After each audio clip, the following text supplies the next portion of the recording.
Hello everyone, welcome to the SB Method WBP and KP GK PYQ season 1 এর আজকে 11 নম্বর lecture.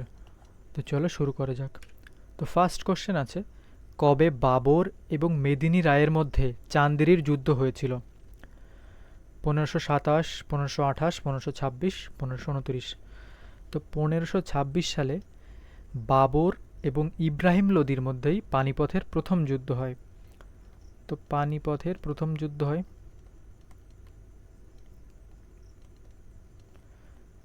প্রথম যুদ্ধ বাবরের সাথে ইব্রাহিম লোদির, বাবর আর ইব্রাহিম লোদি।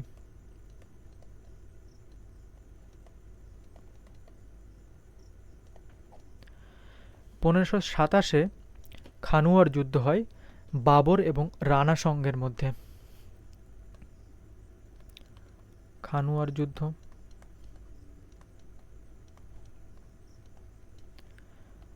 বাবর এবং রানা সংঘ।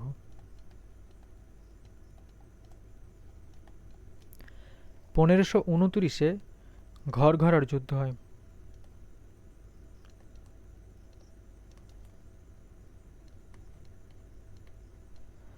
বাবর এবং মোহাম্মদ লোদির মধ্যে।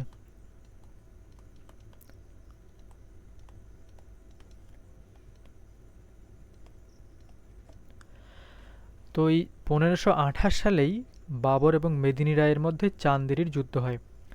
তো এই যে বাবরের জীবনের যে 4টি যুদ্ধ, 1526-এ পানিপথের যুদ্ধ, 27-এ খানুয়ার যুদ্ধ, 28-এ চান্দেরি এবং 29-এ ঘরঘরার যুদ্ধ, এখান থেকে প্রতি বছরই কোনো না কোনো পরীক্ষায় কোশ্চেন আসে। তো এই 1529, এরপরে 1530 সালেই বাবর মারা যায়।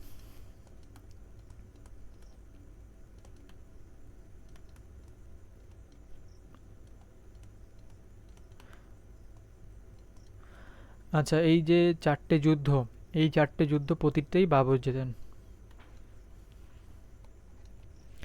নেক্সট কোশ্চেন, শিবাজি মুঘলদের সাথে কোন সন্ধি স্বাক্ষর করতে বাধ্য হয়েছিল?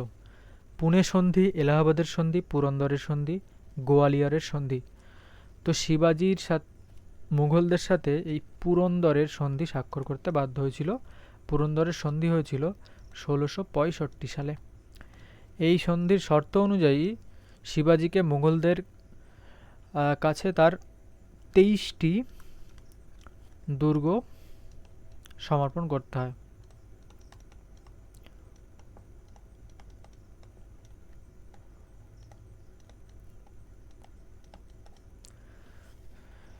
নেক্সট কোশ্চেন দেখো, ক্রিপস মিশন কত সালে ভারতে এসেছিল? 1942, 1941, 1939, 1940। তো সঠিক উত্তর 1942 সালে ক্রিপস মিশন ভারতে এসেছিল। নেক্সট কোশ্চেন, জাতীয় কংগ্রেসের কোন অধিবেশনে পূর্ণ স্বরাজের অঙ্গীকার নেওয়া হয়? তো পূর্ণ স্বরাজের অঙ্গীকার নেওয়া হয় যা 1929 সালের লাহোর অধিবেশনে। এই অধিবেশনের সভাপতি ছিলেন জওহরলাল নেহরু।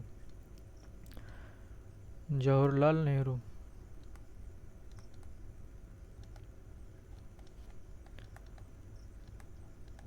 নেহরু ছিলেন সভাপতি।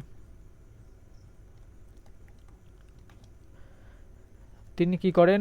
1929 সালের এই 31শে ডিসেম্বর লাহোরের ইরাবতী নদীর তীরে ভারতের যে জাতীয় পতাকা সেটা উত্তোলন করেন। এবং এর পরের বছর অর্থাৎ 1930 সালের 26শে জানুয়ারি, 1930 এর 26 জানুয়ারি তিনি দেশবাসীর কাছে প্রথম যে স্বাধীনতা দিবস পালনের জন্য আহ্বান জানান বা অনুরোধ জানান। প্রথম স্বাধীনতা দিবস পালনের আহ্বান জানান।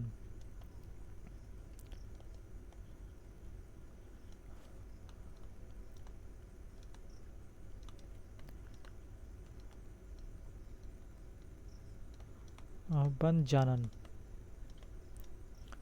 এই জওহরলাল নেহরু 1929 সালেই। নেক্সট কোশ্চেন, ফতেপুর সিক্রি কে প্রতিষ্ঠা করেন? হুমায়ুন, জাহাঙ্গীর, আকবর আর বাবর। তো ফতেপুর সিক্রি প্রতিষ্ঠা করেন বাবর। তিনি 1573 সালে গুজরাট জয় করেন। সেই গুজরাট জয়ের যে স্মৃতি হিসেবে এই ফতেপুর সিক্রি প্রতিষ্ঠা করেন। গুজরাট জয়ের স্মৃতি।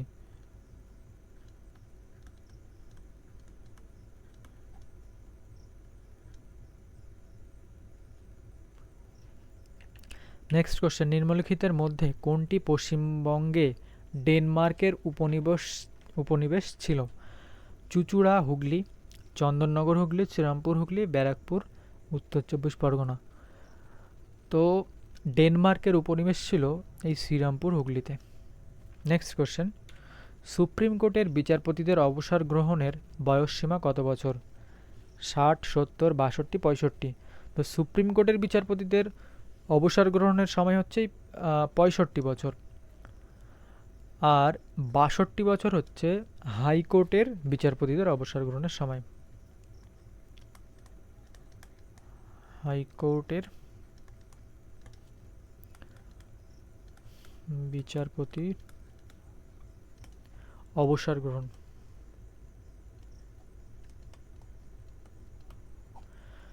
আচ্ছা, সুপ্রিম কোর্ট কবে প্রতিষ্ঠিত হয়? 1950 এর 26 জানুয়ারি। নেক্সট কোশ্চেন, লোকসভায় পাশ হওয়ার পর একটি অর্থ বিল রাজ্যসভায় প্রেরিত হওয়ার কত দিনের মধ্যে আবার লোকসভায় ফেরত পাঠাতে হয়? তো সঠিক উত্তর হবে 14 দিন। আর এই অর্থ বিলের যে সংজ্ঞা সেটা দেওয়া আছে সংবিধানের 110 নম্বর ধারায়। অর্থ বিলের সংজ্ঞা।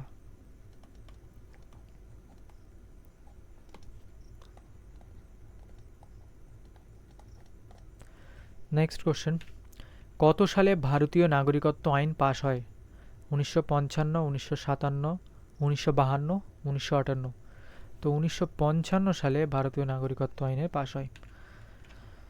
প্রকৃতিতে মুক্ত অবস্থায় প্রাপ্ত সালফারকে কি বলে? প্রকৃতিতে মুক্ত অবস্থায় প্রাপ্ত সালফারকে গন্ধক বলে। নেক্সট কোশ্চেন দেখো, বিমানের কাঠামো নির্মাণের কোন ধাতুটির ব্যবহার সর্বাধিক? তো এরোপ্লেনের যে কাঠামো নির্মাণ করা হয় অ্যালুমিনিয়াম দিয়ে, সেই অ্যালুমিনিয়ামের পরিমাণ এখানটাই ব্যবহার হয় সব থেকে বেশি। নেক্সট কোশ্চেন, ফটোগ্রাফিক ফিল্ম এর আলোকচিত্র পরিস্ফুট করার জন্য কোন রাসায়নিক দ্রব্য ব্যবহার করা হয়? Sodium carbonate, sodium sulphate, silver bromide, hydroquinone. তো ফটোগ্রাফিক ফিল্মের যে চিত্র পরিস্ফুটনের জন্য এই সিলভার ব্রোমাইডটাকে ইউজ করা হয়। নেক্সট কোশ্চেন, গলগণ্ড রোগটি কিসের কারণে হয়? হাইপোগ্লাইসেমিয়া, ডায়াবেটিস মেলিটাস, স্থূলতা আর হাইপোথাইরয়েডিজম। তো গলগণ্ড রোগ হয় থাইরয়েড গ্রন্থির বেড়ে যাওয়ার ফলে বা ফুলে যাওয়ার ফলে, যেটা গলা ফুলে যায়। তো ওই গলগণ্ড রোগের একটা কারণ হচ্ছে আয়োডিনের অভাব। মানুষের শরীরে যখন আয়োডিনের অভাব হয় তখন এই গলগণ্ড রোগটি দেখা যায়, আয়োডিনের অভাবে।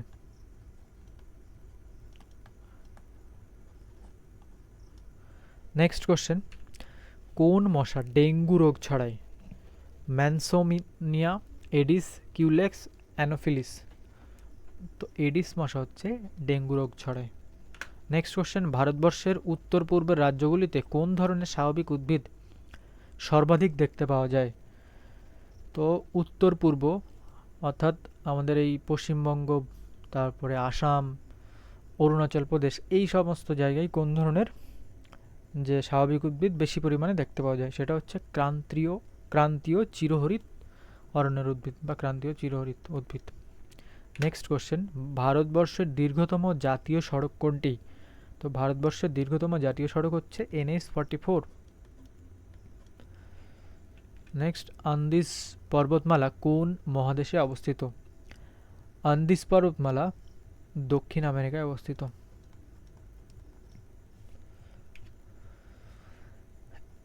SVWP কর্মসূচির পূর্ণরূপ কি?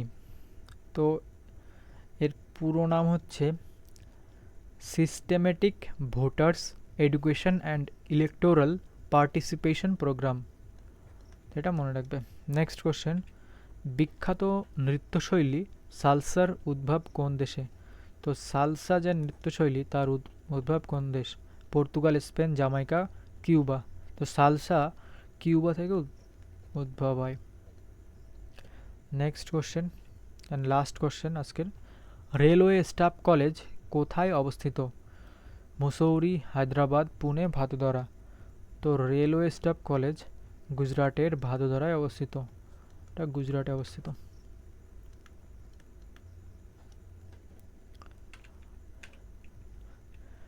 তো ক্লাসটা ভালো লাগলে অবশ্যই লাইক করো এবং এই ক্লাসের পিডিএফ পেতে টেলিগ্রাম চ্যানেলে জয়েন হয়ে যেও, ভিডিও ডেসক্রিপশনে দেওয়া আছে। আর অবশ্যই চ্যানেলটিকে সাবস্ক্রাইব করে দিও। ওকে।